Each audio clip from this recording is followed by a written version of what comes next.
Legion, and welcome to my channel. My name is Ludi, and today we'll be doing our EU4 1.30 Ethiopia starting moves guide. In this video, we'll be going over the achievements that you can get as Ethiopia, as well as discuss their estates and economy at the start, your diplomacy and rivals, religion, early expansion, ideas that you should be going for, as well as your later expansion. Before we start the video, I'd appreciate it if you left a like and commented, as well as hit that subscribe button and leave the bell button on. If we can get this video to 600 likes, then I'm gonna do a giveaway for an EU4 DLC or the base game if you don't have the DLC. As Ethiopia, you have two achievements that you will most likely be getting in your playthrough. The first one is the Prester John achievement, which you have to be Ethiopia for it, and you need to own and have a core on Alexandria, Antioch, and Constantinople as a Coptic Ethiopia. The second achievement is a Blessed Nation, whereas being a Coptic nation, you need to gain all 5 blessings, meaning you have to have all 5 holy sites owned by a Coptic nation and converted to the Coptic faith. When discussing the clergy, the first thing we want to do is summon the Diet and then go for whichever agenda best suits us, but we cannot seize land since we have a rebel province and a rebel army at the start of the game. We first have to get rid of the army as well as unsiege the province before we can actually seize land. Going to the nobility, we're gonna give them increased levies since we definitely will need the extra manpower, and plus 46% manpower is extremely good and will help us out with our early conquests in our home region. We're gonna follow this up with supremacy over the crown, monopoly on livestock, as well as strong duchies. Strong duchies is really important because you start off with 2 vassals here, namely Hadia as well as Damot, and getting the strong duchies is gonna lower the liberty desire for both of these nations, as well as it's gonna give you 2 more diplo relation slots. For the clergy, we're gonna give oversight by the clergy, enforced unity of faith, as well as expansionist zealotry because it gives us plus 5% morale of armies when we are at war with a non-Coptic nation. And as you can see, there's not many Coptic nations around us. There are a few which we will be expanding into, but the predominant faith in the region is Sunni Muslim. For the burghers, we're gonna give out just the free enterprises. When it comes to our trade, you start off with 2 merchants, but you cannot use both of them because you don't have any other trade node except your own home Ethiopian trade node, which you can send one of your merchants to collect trade, thus giving you an extra 10% trade power in your trade node. The second merchant we will be using later on once we get some more trade going by taking provinces from the Gulf of Aden trade node. Ethiopia's economy is really not that great at the start, especially if you give out the increased levies, but not to fear, we actually have 2 gold mines right next to us. One of them belongs to our vassal Damot, and the other one belongs to the nation of Kaffa, which is a fellow Coptic nation that we will be expanding into. In order to fix our economy, we will have to expand quite fast, and we will have to expand both in the south, north, and the east at an aggressive rate.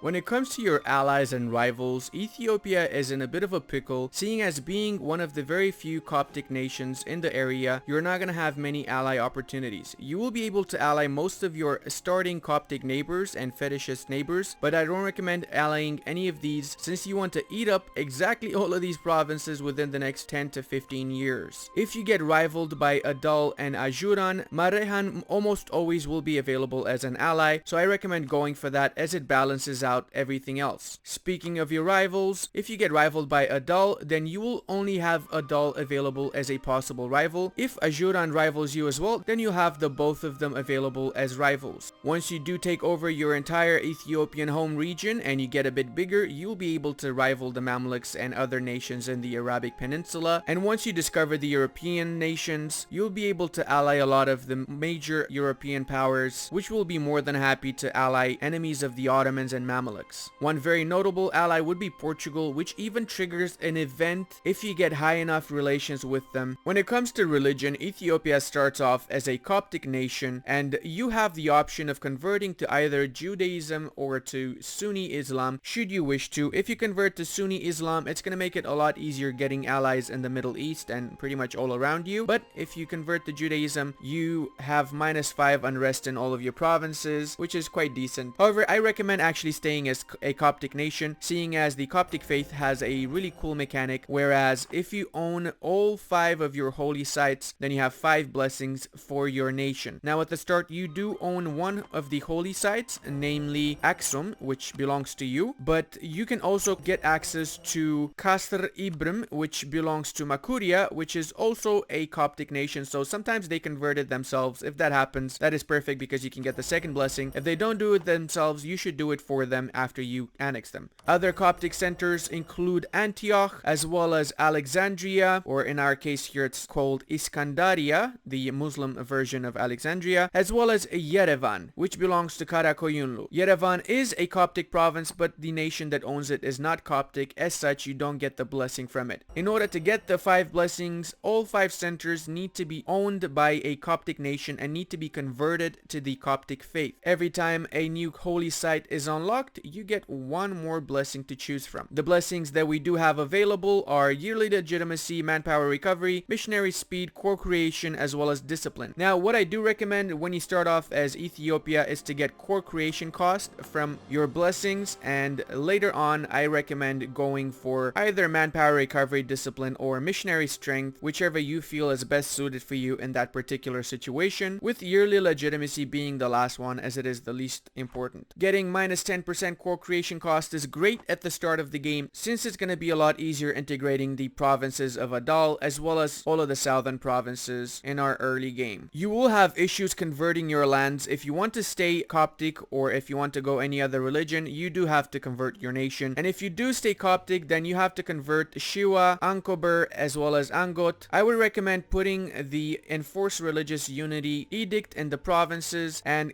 top this up with the privilege that we gave the nobility, namely Enforced Unity of Faith, that gives us another 1%. And you can even get a missionary that gives you +2. If you don't want to get the missionary strength advisor, then you could also go for the missionary strength blessing, but this would be a bit counterproductive as the core creation cost should be prioritized. With all of the added modifiers that I just illustrated, you should have an easy time converting the provinces that belong to a different faith, and I recommend starting with Ankober and then following up with Shiwa. When it comes to ideas, it is quite obvious that the first idea you should be going for is religious. This is extremely important as you will definitely struggle with religion as Ethiopia, and taking religious ideas is going to help you out so much, as well as having the Deus Vult Casus Belli means you're going to only need 75% aggressive expansion from taking your neighbors' provinces, and as you can see, pretty much all of our neighbors are Sunni or some other religion. As a second idea, I recommend going for quantity, simply because it offers a lot of manpower that you will definitely need, and it also offers 50% land force limit at the end. And if you mix in the policy between religious and quantity, you're gonna get one of the best policies in the game, namely the +10 morale of armies and +5% army morale recovery speed policy. I also would recommend, depending on what kind of game you want to go for exploration. You could go for this and get a few of the islands in the Indian Ocean, make your way to the Malaccan trade node, and then colonize some of the provinces so you can get adjacencies to other nations. Starting from there, you can easily get all of the Malaccan trade node before the Europeans and even make your way to Australia. So in order to get ready for the war against Adal, which will be our main target at the start of the game, we're gonna hire the Free Company in the province of Gojam, and we're gonna start attacking the rebel army in Dembia. Make sure you also make your heir, which is a really bad heir, into a general in the hopes that he's gonna die faster. And then we're gonna attack these rebels here, make sure we take them out so that we can finally take the seize land option from our estates here. And I also recommend getting claims on the province of Janjiro, which is going to give you access to the province of Kaffa afterwards, which is a gold mine, and you really want to get Kaffa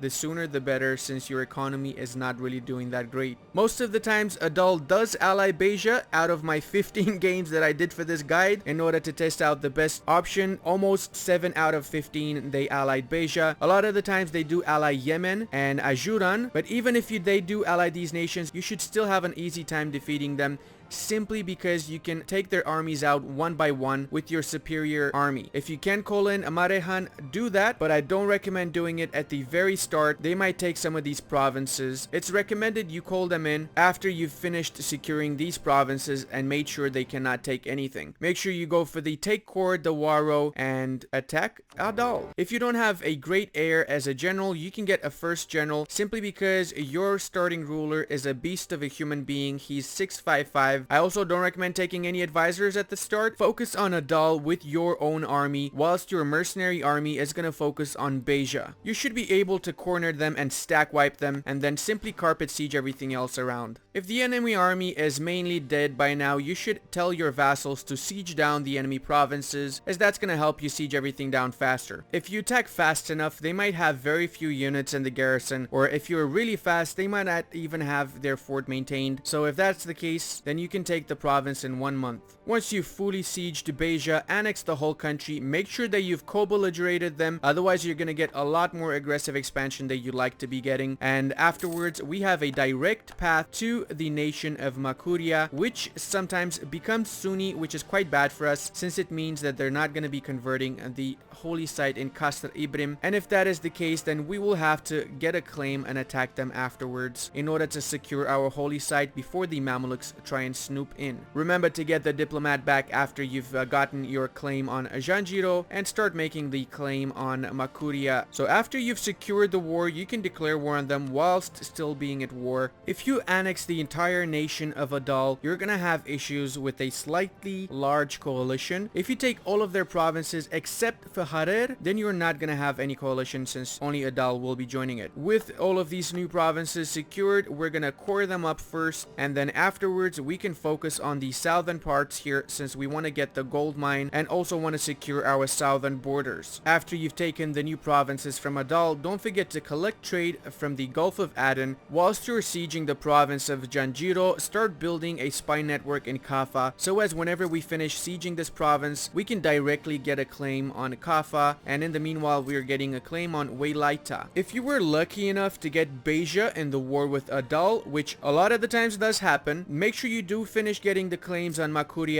and once you do have the claims on them, declare war. Depending on who they're allied, you can co-belligerate other nations. Ludi, for example, is a good nation to co-belligerate since we also won these provinces here. And attack, try and stack wipe both of their armies from the start of the war. Thus, we don't need to worry about their nation armies, and we can just carpet siege the rest of them. After taking Janjiro, get the claims on the other two nations to the south, and then attack. I recommend waiting until you actually get the claims on Kaffa and both of these provinces, because they are of a different religion. Annexing the Coptic nation of Alodia is not going to give you much of a coalition, so I recommend, if you do co-belligerate them, and you should co-belligerate them, to just fully annex the whole nation. Sometimes your own vassals manage to reach the provinces in the Arabic Peninsula. If that happens, it means their army can reach your lands as well, but just piece them out as soon as you can, because you don't really want to have anything from them. You just want to cancel some rivalries so you can get some extra prestige and take whatever money you can as well. And now we can fully integrate this beautiful nation of Makuria into the greater Ethiopian empire, and with this we can finally convert the holy site of Kasr Ibrim. Once that happens, we can choose a second blessing. Make sure to take care of the rebels that will definitely be popping up in the nations that you most recently took care of, and if it helps, you should definitely increase autonomy. But if there's too much unrest, like for example we have 20 unrest here, increasing autonomy is not going to help very much, so just take care of the rebels whenever they spawn. Welaita is allied to Enaraya, which means that this is the easiest of the two, so we're going to attack them and at the same time wipe out their armies and pretty much just carpet siege them afterwards. Make sure you piece out the co-belligerated ally first before you piece out the main target, and keep a lookout for any coalition, although you shouldn't have any issues with that, as this is also a different religion, namely fetishist, compared to all the other Muslim nations around. When attacking Kaffa, do the same thing, co-belligerate Medri, Bahri if they allied them. Juggling these wars properly, you should integrate the whole region by the end of 1450s. Peace out Medri, Bahri first, and finally we can have the sweet gold mine in Kaffa.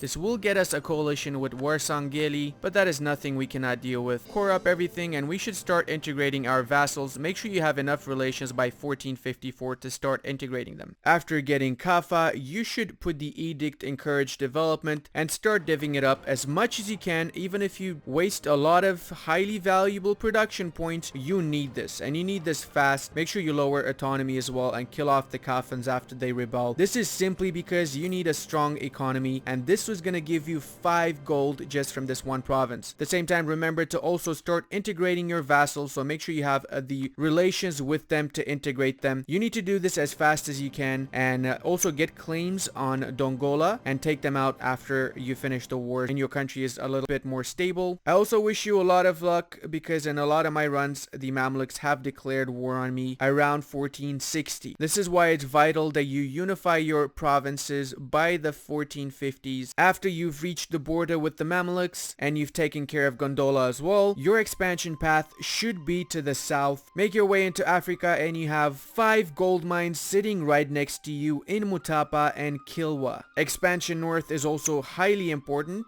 If you're lucky enough, the Mamluks might get into a bit of trouble with the Ottomans or some of their other neighbors. I hope you guys enjoyed this video, and if you did, then leave a like, comment, and subscribe for more videos like these in the future, as well as leave the notification bell on. I also want to thank my patrons. If you'd like to become one of my patrons, check the link in the description. It would really help me out. And until the next one, have a great day.